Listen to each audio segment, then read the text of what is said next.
Olá, boa tarde. Mais uma vez eu quero agradecer a possibilidade de estar aqui conversando com vocês sobre questões interessantes do nosso mundo contemporâneo, questões que nos aparecem hoje, nesses últimos anos, como fenômenos que precisam ser decifrados, decodificados criticamente, para termos uma melhor compreensão dos processos sociais, culturais e ideológicos que se constituem hoje na sociedade contemporânea. Uma sociedade contemporânea que é caracterizada por duas coisas: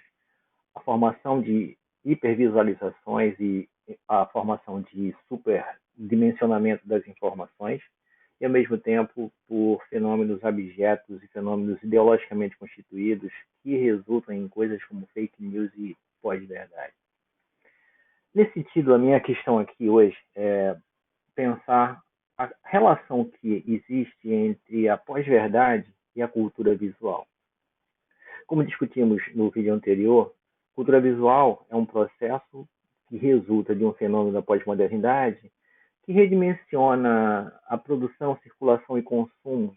de mensagens visuais, de visualizações, né, de artefatos visuais na sociedade em rede. E ela existe numa dinâmica de consumo muito grande e muito menos na dinâmica de reflexão crítica sobre essas imagens. A minha questão agora é pensar como o conceito de pós-verdade, associado ao conceito de fake news, está atrelado ou pode estar imbricado dentro dessa lógica da cultura visual de forma a manipular e, de certa maneira, direcionar, sugestionar o comportamento dos indivíduos na sociedade em rede. O que configura o conceito de pós-verdade? O dicionário Oxford é, definiu o conceito de pós-verdade, né, em 2016, inclusive com o Oxford Dictionary conceituou esse como o conceito do ano, né, naquele ano, 2016, né, e definiu que a pós-verdade é uma circunstância na qual os objetivos reais, concretos, né, tangenciáveis da materialidade vivida, como fatos reais, têm menos importância do que apelos emocionais, do que questões subjetivas ou subjetivadas nessas relações que acionam afetos. Então, a pós-verdade transcende a verdade não só pela sua negação. A pós-verdade tenta transcender a verdade à medida em que ela se desprende de um certo grau de racionalidade sobre a realidade e passa a se valer do contexto de emoção que as informações impactam. Então, nesse sentido, o conceito de pós-verdade está muito associado ao conceito de fake news. Fake news, não precisa de uma tradução, são notícias falsas. Eu prefiro definir fake news como um processo de desinformação, muito mais do que notícias falsas. Por quê? Porque na cultura visual, o papel que as fake news associado ao impacto dessa pós-verdade tem proporcionado é justamente de criar um grau de um certo irracionalismo autoconsciente por parte das pessoas que demandam uma vinculação dos fatos não pela sua realidade existencial, mas muito mais por um desejo de que as coisas aconteçam, um desejo de que determinados valores morais sobressaiam sobre a realidade, um desejo de que determinados moralismos sejam ou determine a compreensão das realidades através das notícias que são falsamente disseminadas na sociedade em rede, né, dentro desse contexto da cultura visual.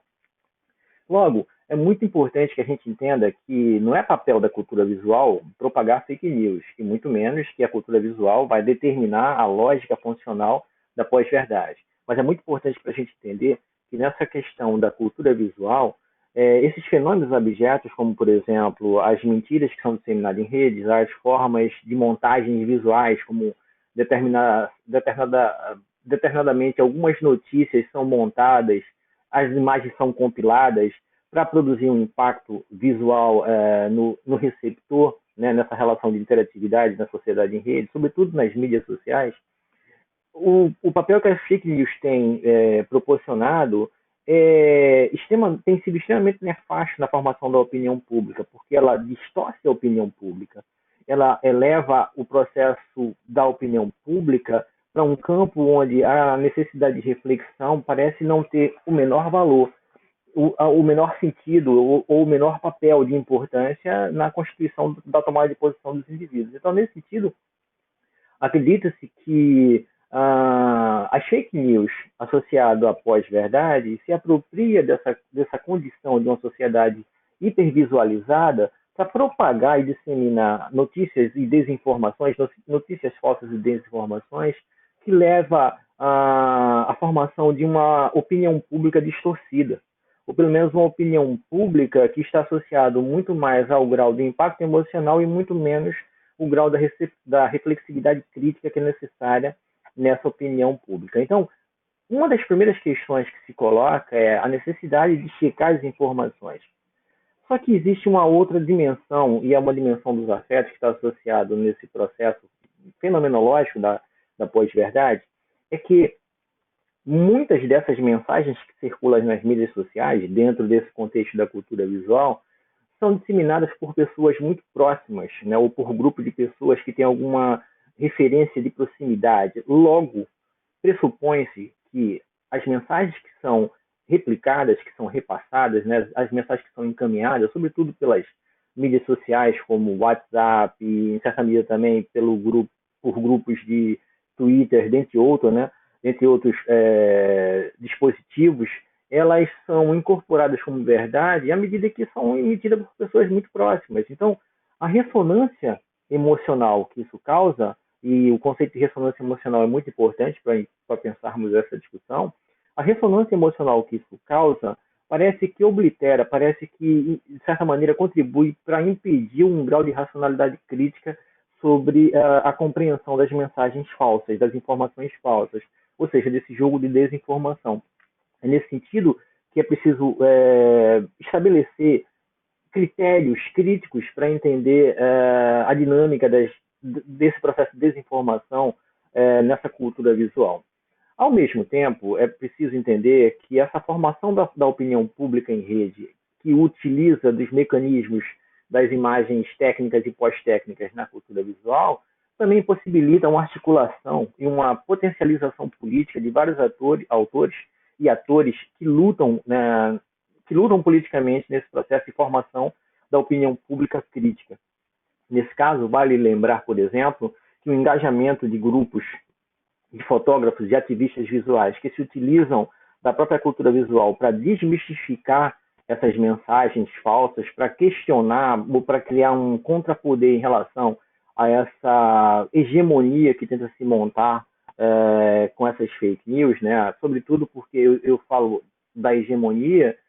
como um campo de dominação que está presente nas esferas do Estado, porque muitas vezes as fake news, né, associado a esse conceito ideológico e abjeto de criar ou obliterar a opinião pública, são feitas por pessoas que estão numa esfera de poder encalacrada dentro do próprio Estado, ou em grupos econômicos potentes que estão privatizando a esfera pública do Estado. Então, é preciso entender que essa relação entre a emissão de notícias falsas, de emissão da desinformação e as relações de poder estão muito próximas, porque justamente a utilizar a máquina estatal e o poder de disseminação da opinião pública que ela tem, o uso das fake news tem sido recorrente em governos autoritários, né? No Brasil, não é preciso dizer, nós temos o exemplo do gabinete do crime, né? E esse gabinete do crime foi comprovado que tinha salas dentro do Poder Executivo Federal do Brasil, ou seja, na Presidência da República, na Casa Civil, e muitos trabalhos, né, trabalho como, por exemplo, de jornalistas e da Patrícia de Campo Melo, por exemplo, é uma jornalista muito ativa, né, e dentre outras jornalistas, tem trabalhado com a desmistificação dessas fake news. E todos eles identificam que esse processo está sempre associado às relações de poder estabelecidas dentro das esferas dos estados ou de grupos que têm interesse econômico dentro dos estados, né, dentro do sistema de governo dentro dos estados. Então, é nesse sentido que é preciso ter muito cuidado com a compreensão dos conceitos de pós-verdade e fake news associado à cultura visual. São coisas distintas, mas, em certa medida, no mundo contemporâneo, eles estão muito próximos. Eu queria mais uma vez agradecer ao SEAP a oportunidade de estar aqui conversando com vocês e espero que esse vídeo tenha ou possa ajudar no esclarecimento crítico desses conceitos. Muito obrigado.